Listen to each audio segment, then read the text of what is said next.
Hi guys, today I just wanna share with you kung gaano kabilis mag-print gamit ang silkscreen sa mga non-woven tote bags.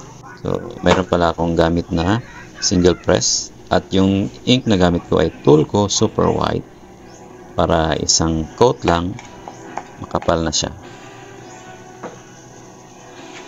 Yan, nilalagay natin sa squeegee na yung squeegee na ordinary lang nabibili sa National Bookstore. Ayan.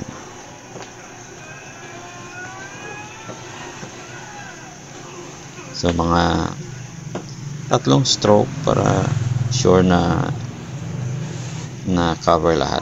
Ayan. Okay, kita ko ulit. Dalawa yan.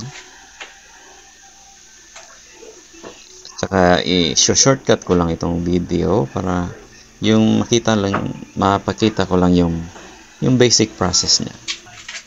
Ayan, sinasampay ko sila lahat dyan, pinapatuyo. Ayan.